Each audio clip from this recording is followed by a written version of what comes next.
Nous avons convoqué cette réunion avec les clubs de Ligue 1 en prolongement de la réunion du 15 avril dernier, au cours de laquelle nous avons abordé les sujets relatifs au calendrier général des compétitions, au paiement des salaires des acteurs du football et également au traitement sur les mois à venir.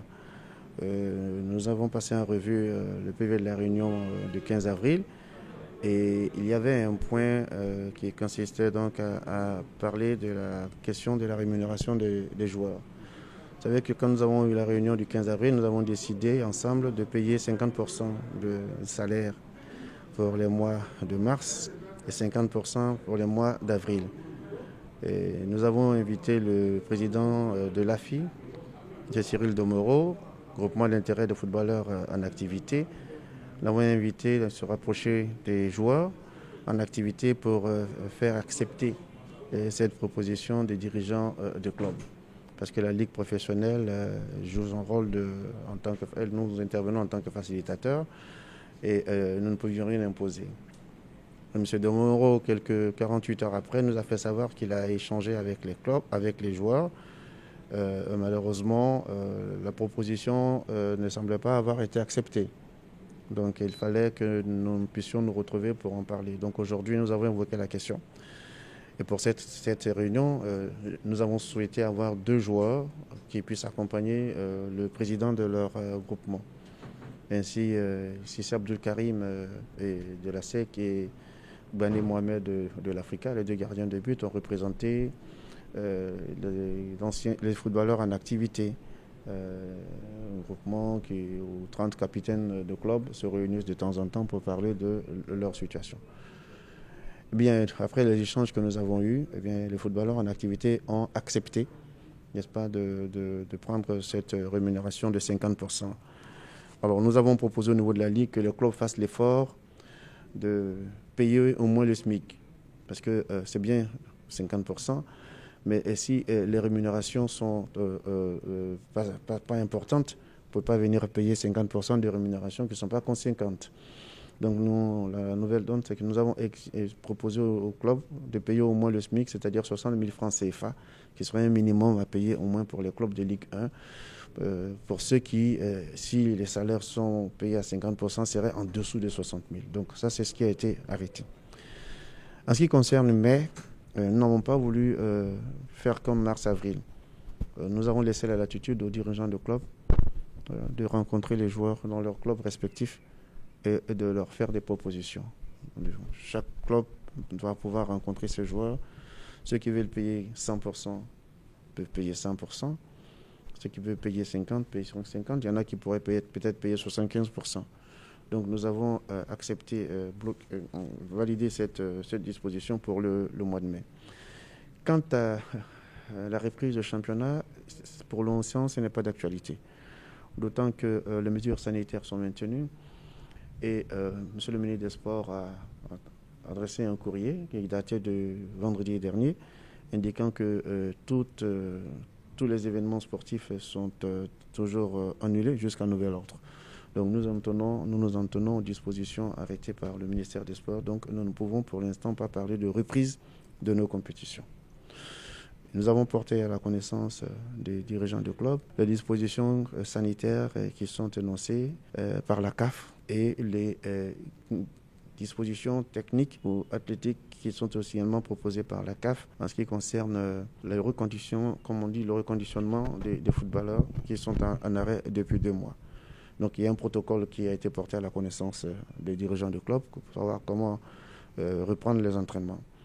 Il y a également un protocole médical qui est disponible, qui pourrait être mis à la disposition des clubs qui le souhaitent, pour qu'ils sachent quelles sont les dispositions à prendre pour que de façon progressive, ils puissent faire les entraînements individuels, par petits groupes, ensuite par groupe sans ballon et ensuite l'entraînement collectif avec ballon jusqu'à ce que éventuellement une reprise soit annoncée. Mais pour l'instant, ce n'est pas d'actualité.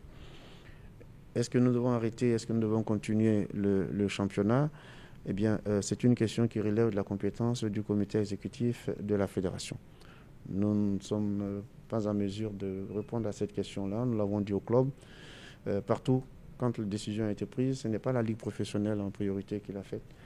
La Ligue professionnelle peut soumettre la question au comité exécutif, mais en ce qui nous concerne, nous avons souhaité que cette décision soit prise au comité exécutif. Le comité appréciera s'il est opportun de continuer ou pas.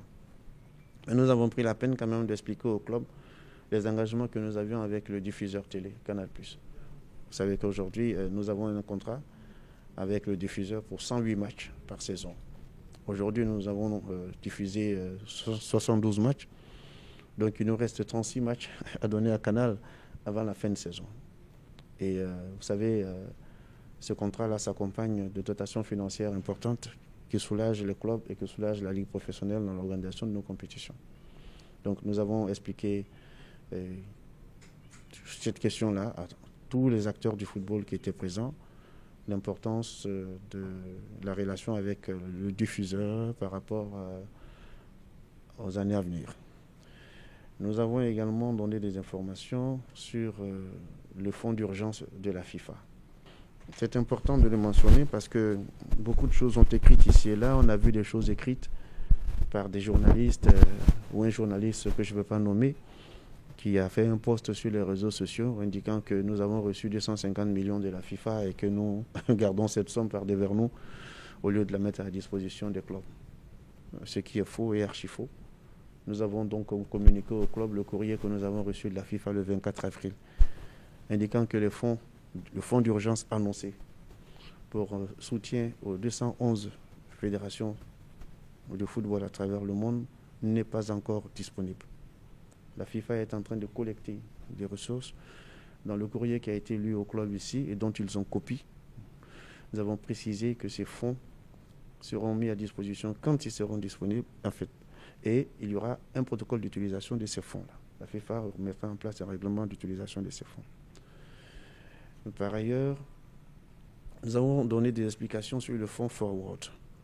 La FIFA a bel et bien adressé un courrier aux fédérations indiquant que le fonds issu du programme Forward, qui devait être reçu en janvier et en juillet, seront payés.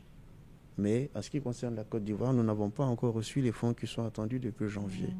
Nous n'avons pas encore reçu ces fonds. Ces fonds concernent les coûts opérationnels des fédérations sportives. Et nous avons présenté au club une correspondance reçue de la FIFA, laquelle correspondance précise bien à quoi doivent servir ces fonds. C'est un montant de 500 000 $ multiplié par 2, donc $1 million, qui sert pour 500 000 $ en janvier à couvrir les coûts opérationnels, c'est-à-dire les salaires, l'électricité, l'eau, l'entretien des véhicules, toutes les charges de fonctionnement d'une fédération. Et donc, ce courrier que nous avons reçu de la FIFA a été porté également à la connaissance des clubs. Le deuxième coût opérationnel, qui normalement doit être payé à partir de juillet, dans le courrier du 24 avril, la FIFA a indiqué que ces fonds seront payés maintenant, c'est-à-dire avant le mois de juillet, tout simplement pour aider les fédérations à faire face à leurs besoins urgents de fonctionnement. Mais ces deuxièmes fonds de 500 000 $ dans le cadre du programme Forward sont des fonds qui sont adossés à des critères. C'est-à-dire qu'il y a 10 critères. Si vous remplissez 5 critères, vous avez 50 000 $ multipliés par 5. Mais si vous remplissez les 10 critères, vous avez 50 000 $ multipliés par 10, ce qui fait 500 000 $. Et ces fonds, normalement, comme je le disais tantôt, sont payés en juillet. Mais compte tenu de la situation qui prévaut, la FIFA a décidé d'anticiper le paiement de ces fonds aux fédérations pour qu'ils puissent utiliser ces fonds-là pour pouvoir faire les fonctionnements et gérer les compétitions et les activités pour lesquelles ces fonds sont attribués aux fédérations. Nous avons donné des explications et les clubs ont bien compris. Et le troisième fonds que la FIFA paye dans le cadre du programme Forward, qui est de 500 000 $, sert au financement des projets.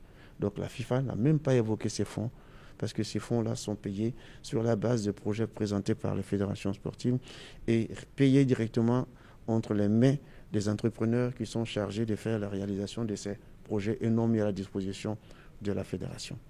Il était important que nos clubs soient suffisamment informés pour éviter que des gens leur racontent des choses qui ne sont pas justes. On raconte des contre-vérités et on jette l'anathème sur les dirigeants de la fédération. Donc pour nous, cette réunion était importante et elle a permis, comme ils l'ont compris, à nos dirigeants de club qui étaient autour de la table, de savoir comment on utilise le programme Forward, quels sont ces fonds qu'on met à la disposition des fédérations. Et ils ont pu comprendre également que nous n'avons absolument rien reçu de la FIFA en ce qui concerne même les fonds Forward et encore les fonds du programme d'urgence d'aide dans le cadre de la Covid-19. Nous avons aussi nous avons également indiqué que nous avons transmis une correspondance au ministère des Sports le 24 avril en précisant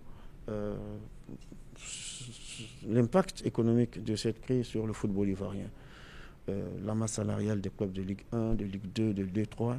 Nous avons expliqué le manque à gagner également en ce qui concerne la fédération et les fonds que nous attendons qui ne sont pas arrivés et les difficultés que nous éprouvons aujourd'hui à tenir les engagements que nous avons, histoire d'interpeller nos autorités sur la vie de nos activités, la vie de nos fédérations, de notre fédération et de nos acteurs.